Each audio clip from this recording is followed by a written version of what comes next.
Hello दोस्तों। GS संसार all competitive exam में आप सभी का स्वागत है। आज दोस्तों मैं पॉलिटी के क्वेश्चन को आगे पढ़ाऊंगी।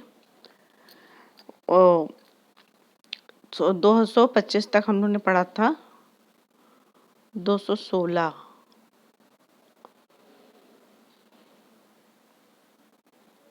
यहाँ तक हम लोग ने 215 तक पढ़ा था। अब 216 पढ़ेंगे। तो आज का पहला क्वेश्चन है 26 नवंबर 1949 को संविधान के कुल कितने अनुच्छेद लागू हो गए थे। 26 नवंबर 1949 को संविधान के कुल कितने अनुच्छेद लागू हो गए थे। ऑप्शन है 16। 26 नवंबर 1949 को भारत का संविधान स्वीकार किया गया था तथा इसी दिन यह आंशिक रूप से लागू भी हुआ था। इस दिन कुल 16 अनुच्छेद लागू हुए थे। कौन कौन से थे वो?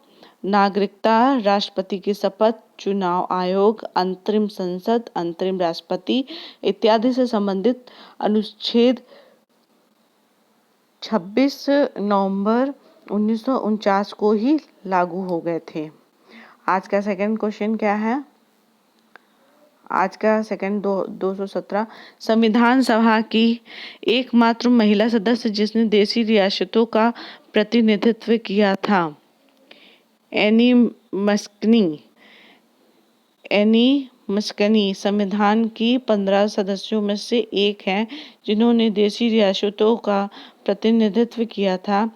एनी केरल के त्रावणकोर से संबंध रखती थी। संविधान सभा में कुल 15 सदस्य थी जिनमें सरोजिनी नायडू, सुचेता कृपलानी, राजकुमारी अमृता कौर, विजय लक्ष्मी पंडित, हंसाराज मेहता, दुर्गाबाई देशमुख, बेगम एजाज रसूल, कमला चौधरी, दक्षानी मालती चौधरी, पूर्णिमा एनी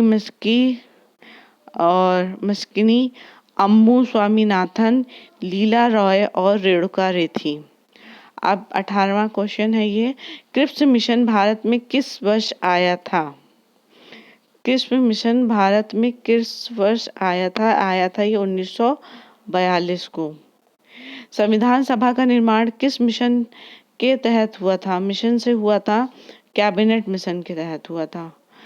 74वें संविधान संशोधन अधिनियम द्वारा भारतीय संविधान में कौन सी अनुसूची जोड़ी गई थी। तो कौन सी जोड़ी गई थी? 74वें संविधान संशोधन के द्वारा कौन सी जोड़ी गई थी? 12वीं अनुसूची जोड़ी गई थी। 12वीं अनुसूची किससे संबंधित है? 12वीं अनुसूचित नगरों की नगरपालिकाओं की शक्ति, प्राधिकार और जिम्मेदारियों से संबंधित है। 12वीं अनुसूची को किसके द्वारा जोड़ा गया था? 74वें संविधान संशोधन के द्वारा। अब उसके बाद हम लोग का नेक्स्ट क्वेश्चन क्या है? संविधान की द्वितीय अनुसूची का संबंध किससे है? महत्वपूर्ण पदाधिकारियों के वेतन से संबंधित है। 222 क्वेश्चन क्या है? मतलब 22वां क्वेश्चन, भारत संघ में शामिल सदस्य राज्यों और संघ शासित क्षेत्रों का उल्लेख भारतीय संविधान की किस अनुसूची में है? भारत संघ में शामिल राज्यों और संघ शासित क्षेत्रों का उल्लेख भारतीय संविधान की किस अनुसूची में है? यह है प्रथम अनुसूची में है। और फिर 223 यानी क्वेश्चन कौन सा है? भारतीय संविधान की तीसरी अनुसूची का संबंध किससे है? शपथ और प्रतिज्ञान से संबंधित है। ठीक। अब उसके बाद नेक्स्ट क्वेश्चन क्या है? 24 नंबर क्वेश्चन, संविधान की किस अनुसूची में प्रत्येक राज्यों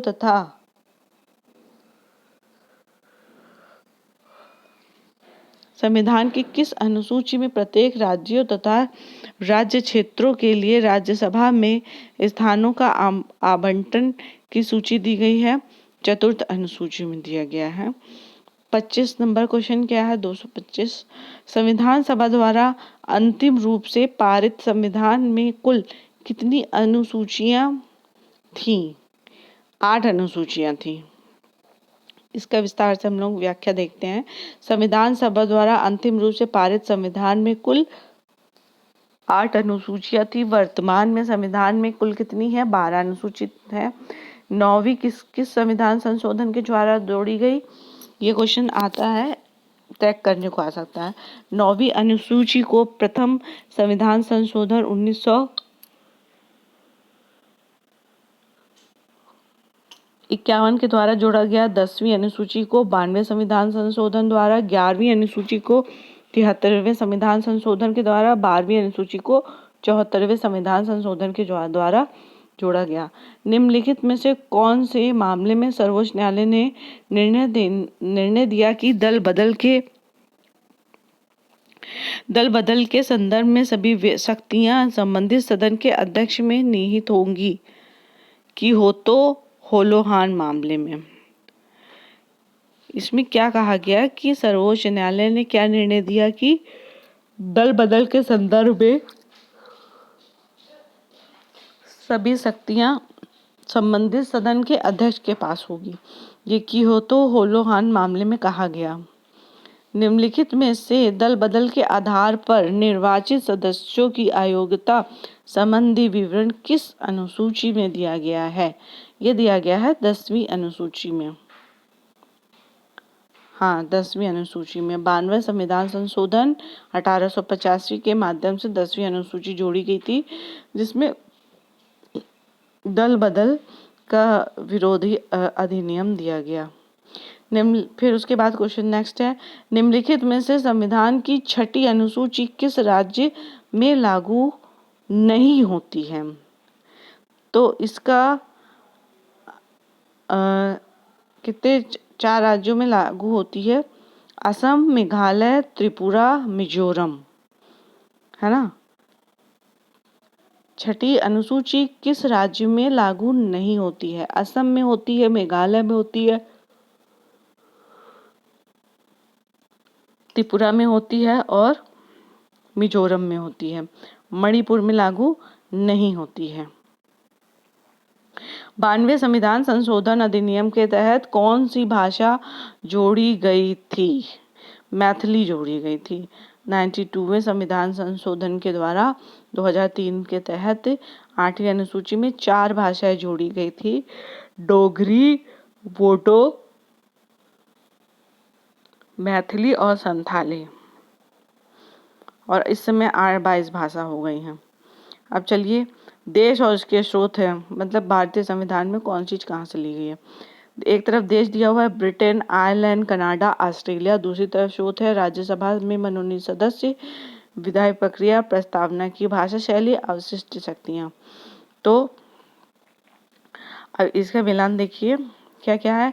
ब्रिटेन से विधायी प्रक्रिया ली गई है, आयरलैंड से राज्यसभा में मनोनीत सदस्य, कनाडा से अवशिष्ट विषय केंद्र को प्रधान, ऑस्ट्रेलिया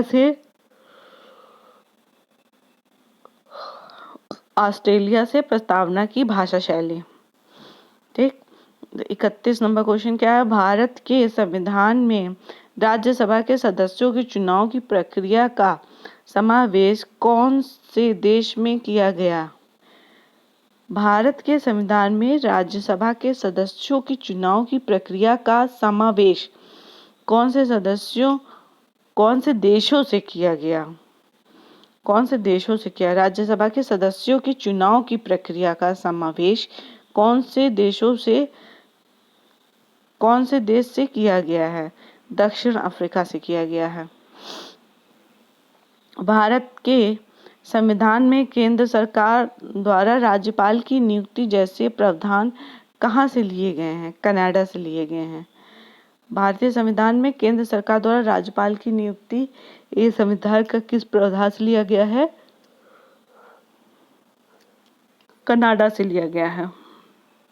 भारत के संविधान में मूल अधिकारों का समावेश किया गया है कहाँ से? अमेरिका से। फिर 40 तक पढ़ाएंगे हम लोग। भारतीय संविधान में समवर्ती सूची की अवधारणा कहाँ से ली गई है? ऑस्ट्रेलिया से लिया गया है। भारतीय संविधान का सबसे बड़ा एकाकी स्रोत कौन सा है? Government of India act 1935। भारतीय संविधान का जो सबसे बड़ा स्रोत है वो कौन सा है? भारत का संविधान का सबसे बड़ा स्रोत भारत शासन अधिनियम 1935 है। भारतीय संविधान में सम्मिलित नीति निर्देशक तत्वों की प्रेरणा किस संविधान से प्राप्त है? आयरलैंड से। नीति निर्देशक तत्व, इसमें सीधा सी है कि नीति निर्देशक तत्व कहाँ से लिए गए हैं, तो आयरलैंड से लिए गए हैं। भारत के संविधान में विधि का शासन संबंधित प्रावधान कौन से देश से लिया गया है? तो ये इंग्लैंड से लिया गया है। निम्नलिखित में से किसे भारतीय संविधान की आत्मा कहा जाता है? तो भारतीय संविधान की आत्मा किसे कहा जाता है? उद्देशिका को कहा जाता है। ठीक है, अंबेडकर जी ने भारतीय संविधान की आत्मा कहा इसको। फिर 239 नंबर, भारतीय संविधान की आत्मा कुंजी, दर्शन, भूमिका, सार तथा परिचय पत्र की संख्या किसे दिया गया है? प्रस्तावना को कहा गया है। देखिए इसमें भी कही है कि अंबेडकर जी ने अनुच्छेद 32 को संवैधानिक उपचारों को संविधान की आत्मा कहा है। प्रस्तावना को संविधान की आत्मा कहा जाता है, लेकिन अंबेडकर जी ने अनुच्छेद 32 को कहा है। और N.A. पालकीवाला ने प्रस्तावना को संविधान का परिचय पत्र कहा है। K.M. मुंशी ने क्या कहा है? संविधान की राजनीतिक कुंडली कहा है। भारतीय संविधान की आत्मा, कुंजी, दर्शन, भूमिका, सार तथा परिचय पत्र की संज्ञा किसे दी गई है? तो ये प्रस्तावना को कहा गया है। भारतीय संविधान की प्रस्तावना में किस प्रकार का न्याय वर्णित है? ये आर्थिक है, राजनीतिक है, सामाजिक है, तीनों प्रकार के न्याय की बात की गई है। आर्थिक, सामाजिक, राजनीतिक, तीन प्रकार की न्याय की बात की गई है। ठीक है दोस्तों, आज 240 क्वेश्चन मतलब 40 तक हुआ है। अब उसके आगे हम लोग कल फिर पढ़ेंगे। चैनल पसंद आया तो लाइक करें, सब्सक्राइब करें। Thank you.